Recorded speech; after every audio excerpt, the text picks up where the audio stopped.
Well, good evening, everyone, and welcome to another edition of the RedZone Podcast from, once again, our living residences here in Bloomington Normal. Anthony Ferretti, Joey Dwyer, Leo Staudaher with you guys once again for this episode, and we got a hat trick of Zoom shows that we've done, boys.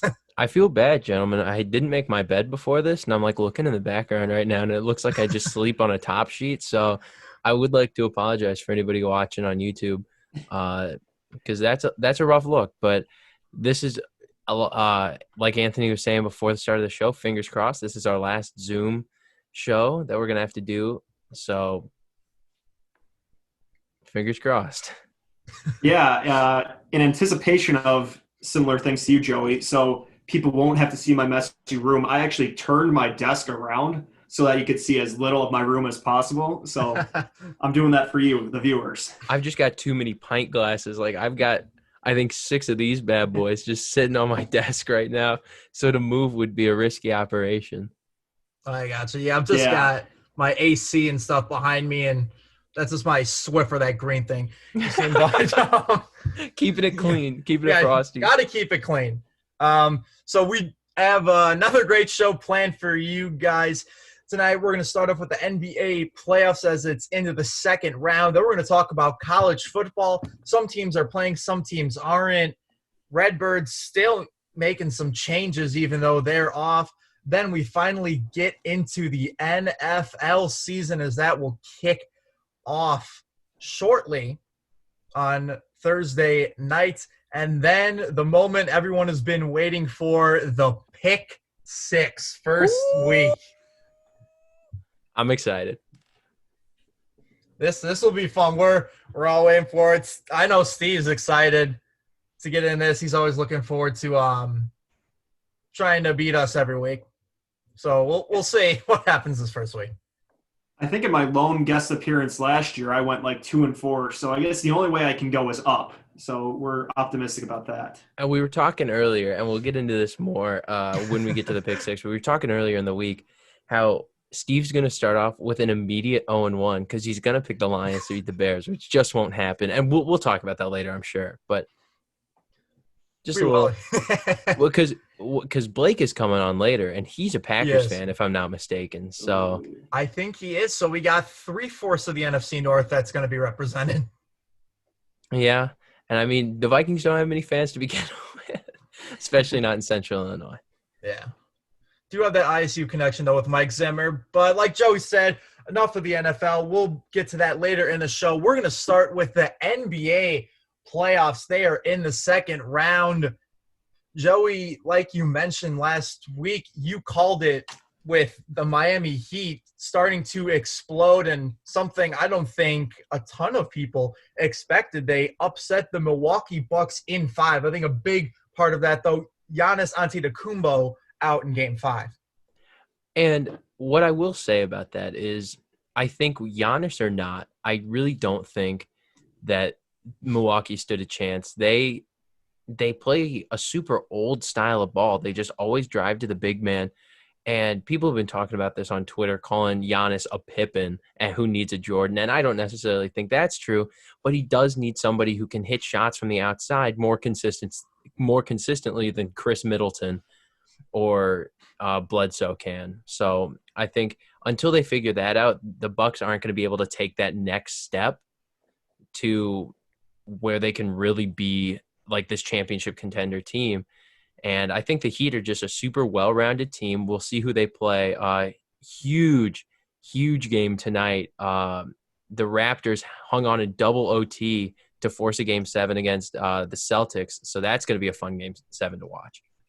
Yeah, you brought it up, Joey, about the Bucks playing maybe the wrong style of basketball, where they kind of just rely on that driving to the net. I think ever since the Golden State Warriors basically changed the game, where in playoff basketball, 3-point shooting matters more and more, and the Bucks just don't have as many options for those shooting teams. So when you fall behind early in the games, it's harder to make up some of that ground. And we saw that with Miami, where they were just able to take the lead early and then just played with confidence when they had that early lead and didn't really let their foot off the gas. I think a big thing with Miami Heat is trying to test their depth that they have. You got Tyler Herro, Jimmy Butler, all those guys trying to step up, make scoring for them. But you mentioned with the Bucks, with Giannis trying to find, the Jordan to his Pippen. It could be that way, but you don't really want to rely on just your one big man to score. You really want to try and spread the ball out to as many people as you can, not just rely on him, because that'll put you in trouble. And as we saw, Miami shut that down real quick. And moving over to the other Eastern Conference series that I mentioned just a little bit earlier, I want to get your boys' opinions on the Raptors, because a lot of people were counting them out. The Celtics on paper are far and away the more talented team, but people forget that these are the defending champs, whether or not they have Kawhi with them. And you saw tonight that Kyle Lowry absolutely balled out, went for 33 points. They got Norm Powell giving 23 off the bench. So this team has still got the depth and they've still got the skill, maybe without that like focal piece, but still they are a very good team. And I just heading into this game 7 and then to the next series, whoever wins against the Heat, I want to know what you guys see coming out of the East. Yeah, talking a little bit about the Raptors, maybe it's because I've been binge watching The Last Dance, but it kind of reminds me of what they talked about with the 93-94 Bulls that first year after Jordan left, where since they didn't have that, obviously the Bulls had Pippen, but the Raptors don't have that star player comparable to Kawhi now, but so now it just puts more of an emphasis on the team and on the system.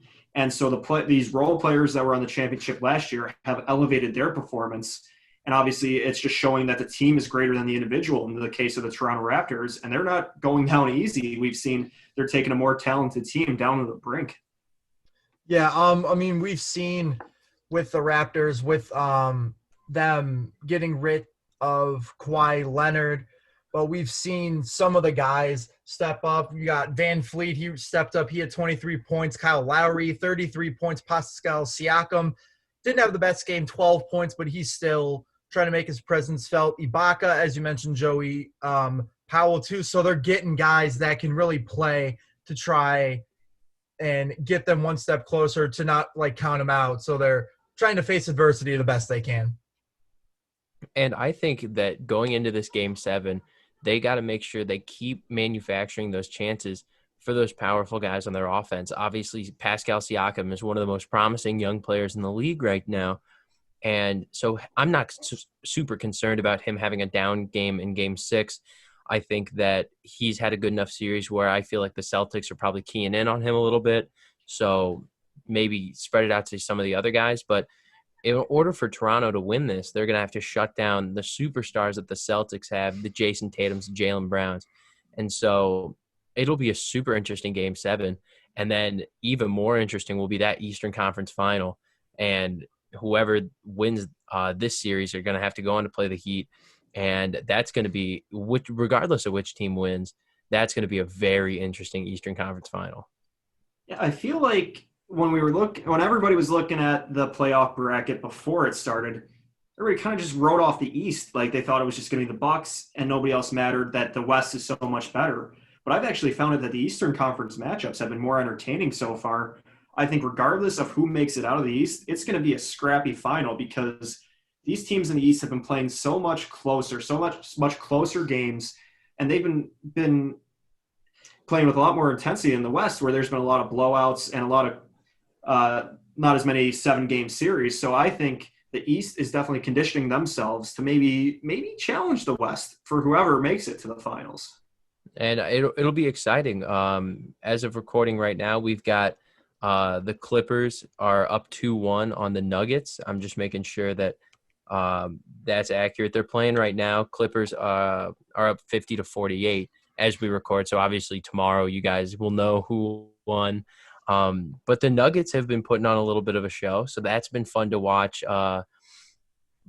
Murray has been just absolutely incredible for them, especially since Jokic has had kind of a down couple of series in the playoffs. So it's nice to see them have somebody else who can take the offensive load.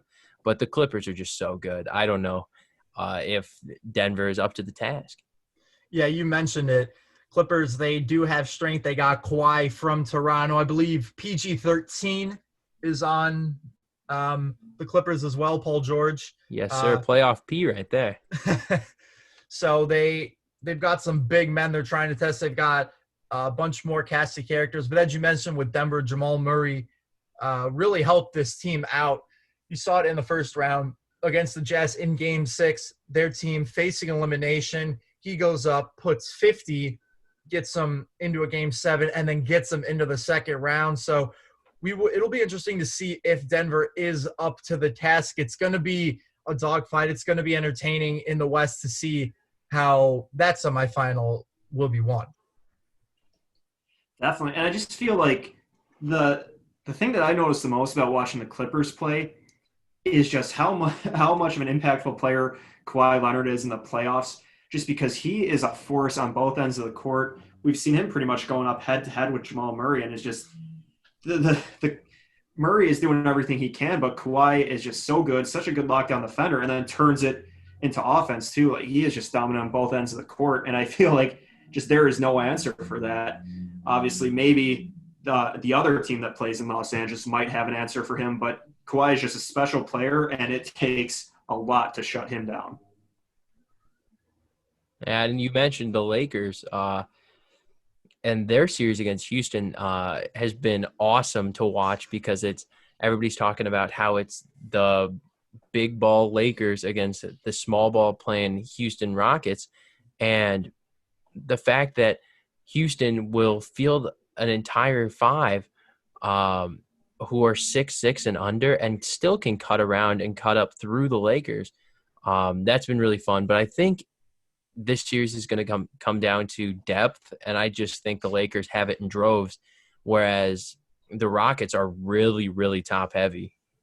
Yeah, definitely. And I think the Rockets are going under the theory of positionless basketball, which we've seen more and more, especially in college, where you might not need your traditional big man, but it helps when you have the big men that the Los Angeles Lakers have in LeBron James and Anthony Davis. And boy, has it been fun to watch Anthony Davis play meaningful games again. He was a monster when he was in the NCAA tournament, and then you kind of forgot about him when he went to New Orleans. He was just on some bad teams, and now to watch him back in the spotlight again has been such fun. Like, he might be one of the best true big men currently in the NBA, and it's been just a complete joy to watch him play meaningful basketball again. I think he's kind of one of those players that might go under the radar, like people might not see his talent as much as they should, because you mentioned in the NCAA tournament he was a powerhouse in with the school he competed with. I believe it was Kentucky. Playing with them, then you mentioned with the Pelicans, didn't have the best of the team. He was kind of like their LeBron, just their big man they're trying to rely on. But now that he's got other people he can work with, such as Rajon Rondo, LeBron James, he's really been able to make the court his stage and kind of show people really the true value of Anthony Davis. I just like how when you were listing Lakers, you put Rondo over LeBron. I thought that was hilarious. You're like, yeah, AD's got some superstars around him. You know, Rondo, Alex Caruso, LeBron James. That guy, yeah. Yeah, this kid from Ohio, LeBron James. I don't know if you've heard of him. I think LeBron's got a shot at 6th man of the year. He keeps up playing. Oh, my goodness. But, yeah, it'll be Final 4 teams going into the conference finals. It's going to be fun to watch how the rest of this basketball season plays out. I think so. We will see, as we mentioned, in the semifinals, slowly trying to get down to the Final 4. That will just about do it for our NBA playoff coverage. When we come back, we're going to head to the gridiron to talk some college football. You're listening to the Red Zone on the Pulse of Red Bird Nation, 103.3 WZND. Welcome back to the Red Zone here on the Pulse of Red Bird Nation, 103.3 WZND. We talked about the NBA playoffs. Now we're shifting to college football and the odd season that it is. We've got some teams playing, some teams aren't. The Redbirds and the Missouri Valley, they're not playing their conference only. They're missing it, but we still got some teams. We got the big some of the Big 5 teams are playing, so it's been an interesting start to the college football season, but not as exciting as we hoped. Yeah, it's been a wave of disappointment, to say the least. Not having college football like we're used to. I mean, we do have college football, but watching BYU blow out Navy 55-3 on a Monday night is not exactly what I think of when I think of prime NCAA football. But it's just a tough situation for the NCAA, and I completely agree with the decision to not have football going. But it hurts because, as we'll get to, there are a lot of Redbirds who would be playing this season who are seeing transfer elsewhere, and so that's going to hurt us next season. But as for right now, I just think the smart thing to do is to be safe. And if you want to watch, Memphis and Arkansas State, you can do that. But some of these bigger schools not electing to play, I think is a good call. Yeah, and from the standpoint of like a fan, like I think I might have overestimated how fun that first weekend of games normally is, because now I look back, like week 1 of college football, that's normally when you got like Alabama playing like the Citadel and they beat them like 62-0. Like these aren't great games we're missing, but it just felt weird to like watching these games this weekend. Like I didn't feel like excited that college football was back. Like it just didn't feel right. Right. Like even though you see some of the Big 5 schools like Alabama blowing out some school you've never heard of, it is nice to see where they stand, see what kind of recruits they got in the offseason, and see where the guys that they had last season who are still on the team, see how they've developed, and just see how they've improved and how much stronger they could be this season and potentially make the run for the national championship. And one of the things that I find most interesting about not having college football in the fall is, what is this going to do to the prospect pool for the NFL draft? Because moving forward, if they do plan to have a real NCAA football season in the spring, we at ZND would be absolutely swamped trying to cover basketball, volleyball, and football all at the same time. But also, when you've got guys in their senior season who really put up a show, that raises their draft stock so much. Now you got a bunch of guys who are like, okay, you could either not play your senior season and not go as high in the draft, maybe not go at all in the draft, or you can play in that spring season, and then your turnaround time before you have to report to training camp for your NFL team is maybe a month. So that's an awfully tough decision for a senior or junior in college to make. Where do you want your future to go? And especially for juniors, we're going to see so many less guys forego that senior year and decide to jump to the league a year early, just because all these guys are missing out on this chance to prove themselves to that higher level. Yeah, it's definitely a risk reward type thing. Like, you almost have to think about it like maybe the combine and pro days are going to carry a lot extra weight, because you think about somebody like Justin Fields from Ohio State, who's predicted to be a top 10 pick at quarterback. Like, so there's not film of him since last January. And I find it hard to imagine, even if the Big Ten does a spring season, that he even plays, because you're going to have the NFL draft in mid-April. That's in the timeline of when the spring season is going to be going on. So I think that NFL teams are going to have to put a lot more emphasis on their scouting. There's going to be a lot limited film on these players, and you're going to have to make the most out of the few opportunities you have seen of them. And we might see a lot more sleeper picks, like guys that were late round picks end up being really good because they were under scouted in college. So I think it's going to be weird, because I don't feel like the players that think they have a shot of being drafted are going to want to play in this spring season. Like, the same goes for Trevor Lawrence. Like, do you want to risk that injury when you could just forego this season and train and then get drafted? Yeah, we've seen with 3 Redbird football players in particular, they announced their intentions to transfer from Illinois State so that they can play in the fall with some of the schools to prepare themselves for a draft in April. But I think if there's going to be I'd say the bulk of college football move to the spring if it still wants to go on. I'd say maybe shorten the season or move the draft to when the NHL and NBA draft are to June, so that way you give them time to finish the season and then them time to get ready for the combine or attend a pro day and kind of schedule themselves so they just have time to transition and they're not like fatigued come the combine. But the problem with that is that if you move the draft back, then you're kind of condensing that preseason schedule that NFL teams have kind of perfected over the past 20 years or so, really getting their rookies into mini camp, then getting some more guys and getting some more guys. And it decreases the amount of time that the rookies have to get comfortable in the system, to learn the playbook, and to make the adjustment from playing in college to playing in the pros. And so when you cut down that time, you're giving a lot less opportunity for guys who may bust onto the scene and be these rookie phenoms. They're going to be a lot less comfortable playing in the NFL. And so there's just a lot of give and take, whether you have the draft early and you make these college kids have a quick turnaround, or you push the draft back, give them adequate time to recover from their season, but then they have such a limited amount of time to get prepared for their first season in the NFL. So I think regardless of the situation, it's going to have an impact on not only NCAA football, but NFL football as well heading into this next season. Definitely. I think the two have to go hand in hand, especially with the recovery time needed for playing such a high contact sport like football.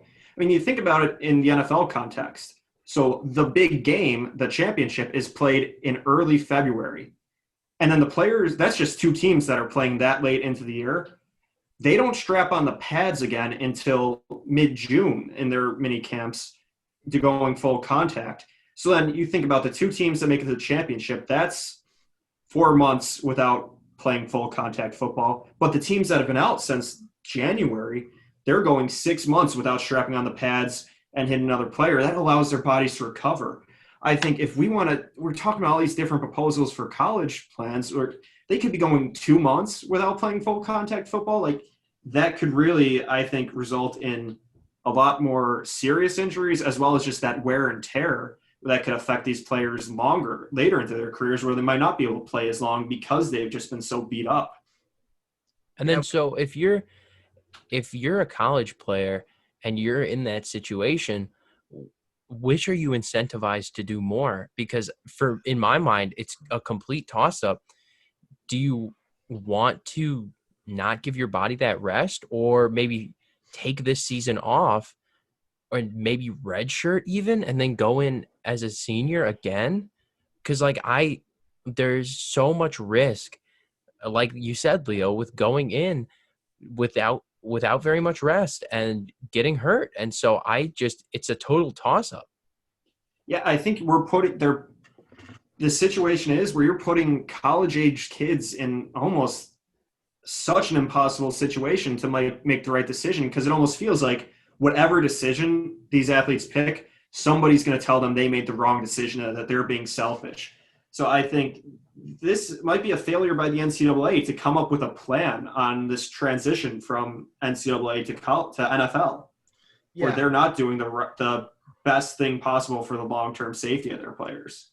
Yeah, that's kind of the biggest thing, trying to think of the safety, because while these players do want to take the step to the next level and be one of the NFL's next greatest players, you do want their safety to be really the most important thing, especially we've seen with such a high contact sport that some of those players have had traumatic brain injuries or other injuries that have impacted them later in their career, even when they're done playing. So the NCAA is going to have a lot to think about. And you even think about revenue too. There's a lot going into these games as well. And if they're not being played, there's not going to be enough money coming in to put some of these guys on scholarship. So they could potentially lose the scholarship and try and go somewhere else. You mentioned trying to redshirt. Will they let them? We'll just have to see. So if it's just such an impossible situation, and I couldn't agree with you guys more. And I am just interested to see how this will affect the NFL play, because obviously it's going to have very instant impact on the way that the NCAA is played and who's playing and who's not. But I think moving forward into the NFL, I think if they do have the draft at the same time and have that spring season, I think Leo's absolutely right, where we're going to see a lot of injuries due to that lack of rest time. And so these players aren't going to have time to let their bodies recover from a full season. Yeah, we'll just have to see what happens with some of them. Could anything be moved or adjusted? Could the college season be shortened? Could the combine not happen? There are a lot of, obviously, uncertainties right now facing the NCAA and trying to get their transition into the NFL. We'll see what happens. The NCAA definitely has a lot they're going to have to think about. A lot of people are trying to rely on them. A lot of questions up in the air. So we will see what happens collegiate-wise. But when we come back, we're going to shift over to the professional gridiron and talk some NFL football as they kick off their season shortly. You're listening to the Red Zone of the Pulse of Redbird Nation, 103.3 WZND. Welcome back to the Red Zone here on the Pulse of Redbird Nation, 103.3 WZND. We are now joined by news and sports guest Blake Hornstein on the show. Blake, thanks for coming on. Absolutely. Thanks for having me, guys. No problem. We always like having news and sports guests on the show, and each week they come up with a topic that they want to talk about. And this week, Blake, with the NFL season kicking off, fittingly, you wanted to talk about the NFL. Absolutely. So let's get into it. We got the defending champion, Kansas City Chiefs, coming in. They're going to open up against the Texans. It'll be shortly on Thursday Night Football. Then we got the NFC North, big controversy with the Bears on who was going to be their starting quarterback. It was finally Trubisky, and the uncertainty. And then with the Packers as well, they drafted Jordan Love. So they were thinking, is Aaron Rodgers going to be our quarterback, or is it going to be Jordan? All I'm going to say is Matt LaFleur has not come out and named a starting quarterback. So, Blake, as a Packers fan, are you a little worried about the quarterback controversy you guys have going on right now? Well, while Matt LaFleur is not officially named a starting quarterback, he has said Jordan Love will be the third quarterback on the depth chart. So he's not even backup's backup right now. Just diving right into the Jordan Love, Aaron Rodgers controversy. Listen, I was disappointed by the pick, but I was not surprised because the Packers have a history of trying to have continuity and long-term success, and they felt like no receiver in the draft could give the team more than what 15 more years of a franchise quarterback could. I do question the Packers' ability to find another quarterback under this regime because they traded for Deshaun Kaiser 2 years ago and said, we would have taken him in the top 10 if we were picking over there. And look how that turned out. So the Packers might get burned by trying to bite off, let's just say, they got a really good team last year, winning 13 games. I would have just gone all in and drafted a receiver or drafted a guy to help out with giving up 170 yards before contact in the championship game. But they think they're going to get another 15 years of a great quarterback, and there's only one Aaron Rodgers. You're never going to get another one of those. Except for, the guy who came before him. He was also okay, Getting struck twice. Brett Favre. So with the Packers, anybody watching, you can see me repping the Eddie Jackson number 39, Go Bears. But it's always so frustrating because they always seem to scrounge up these guys who are absolute garbage and would be on any other team and win 13 games. Like, if you look at the Packers receiving core, and I'm not just saying this as a Bears fan, I'm saying this as objective as a football fan as I can possibly be. They've got Devontae Adams, and that's it. Like, they've got Valdez Scantling, St. Brown, and those are the only other two guys I can name because they've got no receivers, and somehow Aaron Rodgers is still an MVP caliber QB. And being an enemy in the NFC North, that was a mouthful. It's so frustrating. And we see some of the running backs that they have as well. Aaron Jones been the one they've been relying on. You got Jamal Williams. They drafted A.J. Dillon, too, out of Boston College. So if they can get their backfield going as well, can give Rodgers something to work with, not only be dangerous through the air, but through the ground as well. Allen Lazard, too, for the Packers. He's starting to have a stronger season. I know they've also got one guy, I think that came from Wisconsin Whitewater. Jake Kummerow. Well, they cut him. Kummerow. Yeah. They cut him. Yeah. I know last year he had a bit of playing time, but it was someone like him. D3 school people were probably thinking, no way he's going to be pro, but had himself a bit of a chance. Well, you're talking about what the Packers are doing, where I think we've seen it too with the Patriots, where you identify your quarterback. That's the most important position. If you hit on him there and you protect him with a strong offensive line, the receivers and the running backs, you could get away with having a series of interchangeable parts there. I mean, obviously, look at New England. They just reshuffle the deck every couple of years at receiver and running back and just built around Tom Brady. Now, he's gone, so it's going to be different here. But the Packers have kind of done that too, where they've had their quarterback for years. They have done a good job protecting him at the offensive line position. And then, he can just get the ball to some mediocre receivers that he could sign for cheap. And then when they come up on their contracts and want to go get paid, let somebody else make a mistake on them and just find somebody else that could do their job for cheaper. And it is – sorry. Go ahead. You're good. Leo, that's a fantastic point about getting the quarterback right and working with interchangeable parts. The difference between the Packers, who haven't reached the Super Bowl in 10 years, and the Patriots, who, reached the Super Bowl in 4 out of the last 5 years, going from 14 to 19. They're way more prepared, way more successful in their preparation and setting up Tom Brady to be, successful. And while that offensive line is great, it feels to me that the Packers are sort of relying on Aaron Rodgers to, pull wins out of his keister. While it seems like Tom's got it all set up for him with the preparation, the game planning, and of course the great situational defense. And since you're talking about franchise QBs, let's transfer over to another franchise QB in Mitchell Trubisky. Just because I've been dying to talk about the Bears. I watched the 85 Bears 30 for 30 twice this week. That's how excited I am for Bears football to come back. And I wanted to ask you, Blake, as a Packers fan, are you worried about the rest of the NFC North? Because when I look at the NFC North schedule, it's only the Packers that I see as an issue for the Bears.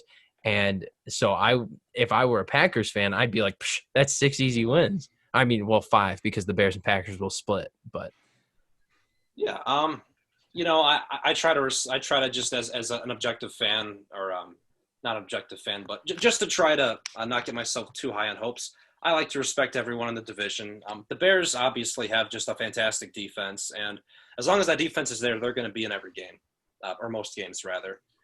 The Packers have a really distinct advantage over the Bears and the Vikings this year, and that they're often both the Bears and the Vikings just can't block Zadarius Smith, Preston Smith, Kenny Clark. And that makes it so hard for a guy like Trubisky, who really needs everything to be set up for him to be successful. And same with Kirk Cousins, who gets very jittery when things aren't going well up front. So as a Packers fan, I do think that they have a really distinct advantage over the NFC North teams. But hey, you never know. The NFL changes so much year to year. I mean, hey, maybe the Bears bounce back and David Montgomery turns into a franchise running back. That changes the whole game. And you mentioned defensive pass rush as a big proponent of the Packers' success, and I'd have to agree. Although they've got the second best pass rush in the division, fair enough. But something that may make a huge difference for another NFC North team is the Vikings just placed Daniel Hunter on IR, which is huge because they thought they were going to have this two-headed monster to go against Green Bay and Chicago with Daniel Hunter and then the newly acquired Yannick Ngakoue. But now they've only got Ngakoue, and their defense is aging. Like Harrison Smith is not the man he once was. Anthony Barr, same thing. And so I don't see the Vikings really being as much of a threat. And everywhere I look, I'm seeing like Packers 12-4, Vikings 11-5. And I just do not believe that the Vikings are going to be anywhere near as big of a threat as they were last year. And they weren't even that good last year. The Vikings are just such a weird team to me because it feels like they've had some major playoff wins the past few seasons, but all of those have just come off of strokes of luck. And then the media just runs away with this just hype train about the Vikings. And I don't get it. They just confuse me. I don't get why there's all love for them. I think they took steps backwards. They traded their best receiver and Stephon Diggs to Buffalo, but yet still everybody's talking about like how good they're supposed to be this year. And I still don't believe in Kirk Cousins. And obviously I probably want him on the Bears, but like gets a lot of love from the national media, and I don't get it. I think the Vikings are just going to be a weird team where they'll probably be competitive, but they might not be a contender to win the division. Yeah, we've seen, especially last year with Delvin Cook, just lighting up the backfield for the Vikings, and then their duo of wide receivers, Stephon Diggs and Adam Thielen. We've seen the way that they've been able to play, but it's just mainly those guys. Kirk Cousins is, an average quarterback trying to battle his way back into the game as he suffered that Joe Theismann-like leg injury. So we'll see what happens. But as you mentioned, it's the NFL. It could change. You look a couple seasons ago, no one expected the Bears to be any good. Then, we get some random guy named Khalil Mack, and all of a sudden we light up.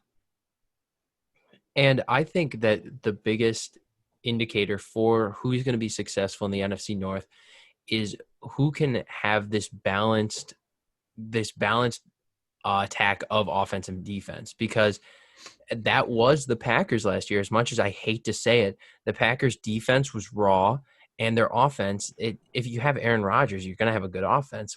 And so I don't think the Vikings are going to be able to put together a good defensive showing, and the Lions aren't good for either. So it will really, I think the division will come down to, can Mitch learn how to throw a football, and can David Montgomery carry the bulk of the weight in the backfield? Because obviously you've got Cordero and Tariq Cohen back there as kind of like fun toys for Matt Nagy to throw into a play, but that's not going to replace efficient downhill running.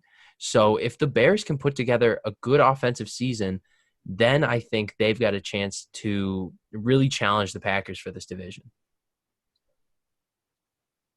That's a lot to ask for, and it just feels like maybe I'm too much of a pessimist, but it feels like everything I've been reading about the Bears, where people are just, the beat writers seem to think that they didn't make enough upgrades at offensive line, which makes things way harder for Mitch. And then the David Montgomery injury worries me too, because then if he's hurt, you don't have a traditional running back then, because Tariq Cohen, Nagy doesn't really like using him as a north-south back, and Cordero Patterson's more of a gadget player. So I think the Bears might have to be a little more creative than they were originally anticipating this week against the Lions. As much as I've been reading, though, I think Demo is going to be healthy. They had him limited practice today. Same with Khalil Mack, who is also limited, Javon Wims, so some other key pieces for the Bears. But I think that from what I've been reading, it looks like Montgomery will get the start against the Lions. So fingers crossed there, because you're absolutely right. Without David Montgomery in there, they've got, like, I couldn't even tell you who's next on the depth chart, who's a traditional running back. I'll add one last thing. Mitchell Trubisky has a winning record as a starting quarterback. Yes, sir. Yes, sir. And that's the Packers fan talking. That is objective stats right there. Just saying. Mitch is our quarterback. That's what people seem to neglect. He's a good player. Like, you look at last season where everything went wrong for the Bears, and they still went 8-8, and they probably won a couple games they shouldn't have there. Like, this, I feel like the sky isn't falling to the extent they just jump to conclusions with them. They were a decent team last year, so I think it is realistic to expect with an easier schedule this year, they should make improvements. Could not agree more. Well, we will have to see what happens. As we mentioned, there was that quarterback controversy with the Bears. Is it Mitch Trubisky, who Scott Rosella thinks could be MVP this year? Oh, Or God, is it you got to Nick love Foles? Scotty. Or is it going to be Nick Foles, which is our red zone question of the week? Who do you think should be the Bears starting quarterback? Hot takes. We saw Matt Nagy say his decision with Trubisky, but who do you think it's going to be? Or do you think should be, Nick Foles or Mitch Trubisky? That'll just about wrap it up. But when we come back, it is the moment you have all been waiting for. You're listening to the Red Zone on the Pulse of Red Bird Nation, 103.3 WZND. Welcome back to the Red Zone. It is the moment we have all been waiting for. It's been way too long. It's the Pick Six. Let's go. I'm so excited. Oh, man. I'm just so excited for football to be back. Oh, and the weather this week, we've had like 60 degrees. Oh, my God. Nothing screams football more than a day 60 degrees or under. We're getting closer and closer to bear weather. It is. Yeah, bear down. We will see what happens with the Bears. But for those that are unaware how Pick Six works, we pick 6 NFL games. They are predetermined games, and we all go around and predict the winner of the games. It's like 3 up, 3 down, but instead of choosing our own games, we have just 6 normal games. So we'll pick them, and we'll see the record. We'll compete against each other. Now, the guest, it's got to be only up from here because they've had a reputation of not performing well in Pick Six. I trust you, though, Blake. I trust you. Yeah, this is going to set the standard. Sides. You're going in the right direction. Without further ado, let's get going. Our first game is the Kansas City Chiefs against the Houston Texans. That is going to kick off shortly tonight. It is Kansas City's favored 77%. I'm going Kansas City. I am also going to have to go Kansas City. This feels like a very easy week 1 for Patrick Mahomes and company, especially the Texans who do not have DeAndre Hopkins. This is going to be a walk in the park for the Chiefs. This is going to be a fun matchup for me. You got 2 of the 3 quarterbacks drafted in the first round of 2017. Don't forget, all 3 of them have been Pro Bowlers in their career. Don't forget that stat. But I have to go Pro Bowlers with Pat Mahomes and the defending champion Kansas City Chiefs. Again, great quarterback draft class. It's like the Elway Marino class. So many good players picked. 3 Pro Bowlers in the top 10, all QBs. What are the odds? Imagine drafting Nate Peterman in that class. Keep milking it, boys. Well, I'm actually going to go with the Houston Texans here. When people are forgetting that the Texans actually won in Kansas City last year and then had a 24-0 lead in the playoffs. Now, then Bill O'Brien happened. Everyone's been raking him this offseason, trading DeAndre Hopkins for a second-round pick, and then overpaying Randall Cobb and then trading for Brandon Cooks. The Texans are going to go into Kansas City, and the Chiefs may not have a hangover, but they're going to start off the year 0-1. Wow, okay. So it looks like the guest will also start out 0-1. That's cool. Steve Cease, our faculty advisor, he is going with the Chiefs as well. The second game, it's our favorite game. Chicago Bears against the Detroit Lions. I'm going Chicago. Thank God. I think everybody in their right mind, so that's everybody on the show, and then excluding Steve Cease, should pick the Chicago Bears here. The Lions have nothing, and this is going to be an easy dub for the Bears. Easy dub. Yeah, I feel like the Bears have just had great luck against the Lions the past 2 years, which is funny because it seems like it's the Lions fans that want to talk the most smack about the Bears while they've kind of had their number.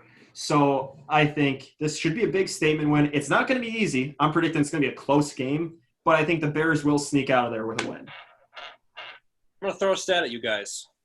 So Matthew Stafford played 8 games last year. He had 19 touchdown passes.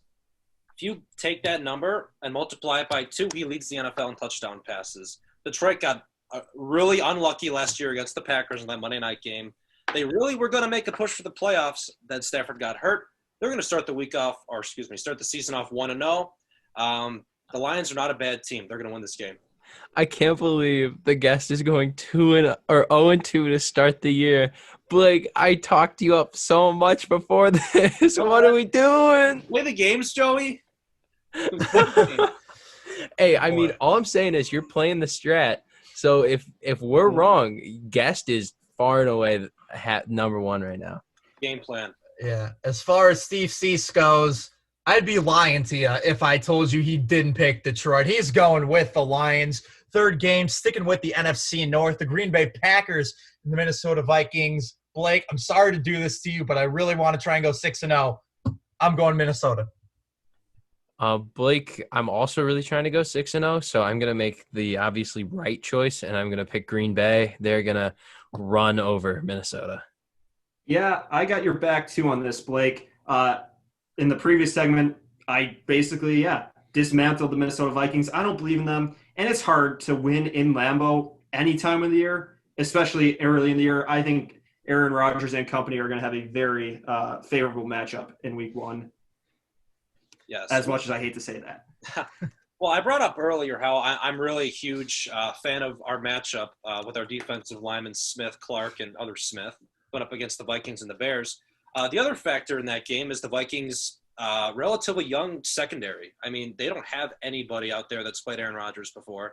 The Packers are going to dismantle the Vikings on Sunday. I think that this is going to be 34-17. I'm going Packers 1-0. And I'm glad you brought up other Smith. That's my favorite play in the NFL right now. I'm just going to say the Smith brothers for the rest of the show. Thank you. Steve also going with the Vikings. Really anything can happen. We'll see. Next game, we're moving to Sunday Night Football. Dallas Cowboys, Los Angeles Rams. I got Mr. Prescott on my fantasy team. I need him to step up. I'm going Dally.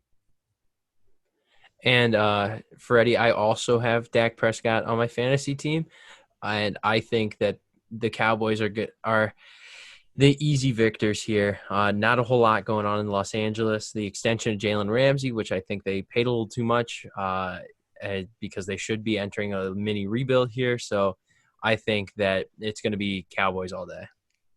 I'm going to have to go against the grain here, guys. I feel like the Los Angeles Rams, 2 years ago, we saw them make it all the way to the championship. Their high-flying offense. Obviously, a lot's changed. I think people have forgotten, though, when Sean McVay gets going into a groove, he could be a good coach. And I feel like the Cowboys, especially under Mike McCarthy, his teams don't always get off to the good start. I think this could be a close game, and I got to go with the Rams here. Yeah, Leo, as much as I agree with you on the Mike McCarthy points, you know what? Dallas had a huge dark cloud lifted over their franchise this offseason in firing Jason Garrett, which they should have done a long time ago. I think that Dallas is going to roll LA this upcoming. I think they're going to – honestly, this might sound like kind of a cheesy point. I think they just want to ruin the opening of the new stadium. And they've just got so much talent on the outside with a guy like CeeDee Lamb, adding him in the draft, that great offensive line. I like Dallas in a close one. Steve, sticking with Leo, he's taking the Rams. So we'll Great see if minds Dallas can think spoil alike. their spoil their introduction. Final two games are moving to Monday Night Football. First one, Pittsburgh against the New York Football Giants. My opinion, not too entertaining, but I think Pittsburgh will take this one. Freddie, I couldn't disagree with you more. This is an absolute barn burner of a game to open Monday Night Football.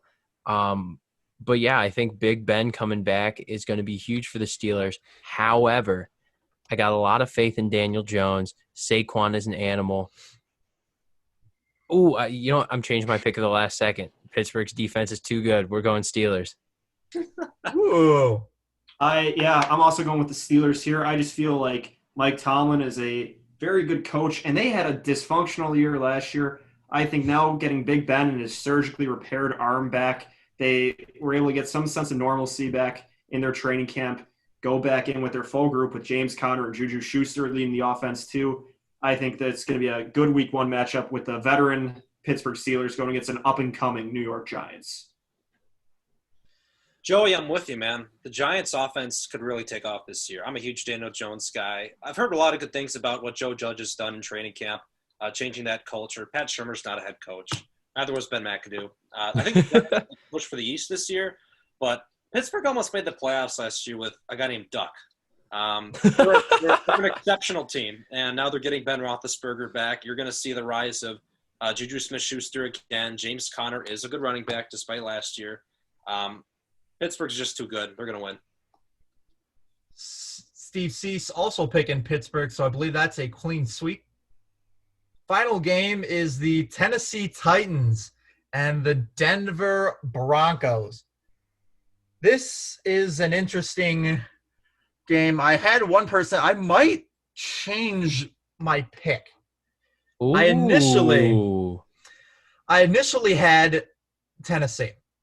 But I'm thinking with Dallas, the way they're going, yes, they've lost Von Miller. They do have some defense, still have some defensive guys. We got Harris ×2 from ISU on their team. Jerry Jeudy, excited to see what he's got. Drew Lock, see what he's got under his sleeve. So I'm going to go Denver. Very interesting, Mr. Ferretti. I also had a tough time deciding on this game because Tennessee has been very good over the past couple of years, and especially last year. And so I was having a tough time deciding, do I really think Ryan Tannehill is going to be legit, and is he going to be able to carry this team? And while I don't know if he will be able to or not, I think that Derrick Henry is going to exploit the youth and the injuredness, I guess, of the Broncos defense, and he's just a freight train. You can't stop him. So this is going to be a close one, I think, but I think Tennessee's going to pull it out. Yeah, I think the Von Miller injury definitely has impacted my pick because I just think Derrick Henry is one of the – we saw he could be unstoppable at times when he gets running, and when you put a young defense up against him – and you throw in that Von Miller injury, that kind of throws a wrench into whatever Denver had planned. So I think that's going to be a little bit too much to overcome. I don't believe in Ryan Tannehill as a starter, but he's their guy, so he's there. So through gritted teeth, I'm going with Tennessee. I think it might not be pretty, but I think they will get the win in this matchup. Steve is also going with Tennessee. So that will just about do it for our – Oh, Blake, yes. Wow. I was getting ready to say something, Anthony. Freddie's doing everything he can to prevent to fudge Blake's numbers. Anyways, so I know that every year we get on a hype train. Well, I'm getting on my hype horse. Denver's going to have the MVP this year. Drew Lock is going to break out. KJ Hamler, Jerry Jeudy, Cortland Sutton, Noah Fant, Phillip Lindsay, Melvin Gordon. This offense is loaded. Drew Lock is going to break out this year. This Denver team is going to be a top 2 seed in the AFC. And just going into this week, I don't think you guys are giving Denver's defense enough credit. They did add Jarrell Casey. They did add A.J. Boye. Bradley Chubb is, going to be a future DPOY at some point. I got Denver winning this game. Tennessee's good, and I think they'll push for the playoffs again at 9-7 like they do every year. But Denver's winning week 1. Let's not brush past the fact that our very own Blake Hornstein just declared Drew Lock MVP. Let's all keep that in the back of our minds. That's a bold strategy, Cotton. Bold prediction. Back of our minds. And then week 17 rolls around. Blake, we're going to have you on again. And we're going to see if you still feel the same way. Sounds good to me. I like it, Blake. You got to just go out on a limb. I like it. I like the gutsy pick. Steve is going with Tennessee. Glad you are sticking with Denver. At least we got 2 people going. I mean, we'll see what happens. It's going to be the first week. Who knows with all these rookies and all this time they've had off, because usually we've got preseason to prepare. So we'll just see what happens. Who's going 6-0, who's going 0-6. Who knows? But now that'll just about do it for our coverage for this week on the Red Zone. Fingers crossed, though, that next week we will be back in studio on Thursday night at 6, where you can tune in where you always are, 103.3 WZND. Just to recap what we have talked about, we opened up, or tipped off the show, I should say, with the NBA playoffs. Then we moved to the gridiron for the remainder of the show, talked some college football. Then we had news and sports guest Blake Hornstein on the show talking the NFL previewing this unique 2020 season. And then we finished off with the best picking game in sports talk show history, the Pick Six. That'll just about do it. Don't forget to follow us on all our platforms at 103.3 WZND and at WZND Sports. That'll just about do it for our coverage. For everyone here at WZND saying so long, you've been listening to the Red Zone on the Pulse of Red Bird Nation, 103.3 WZND.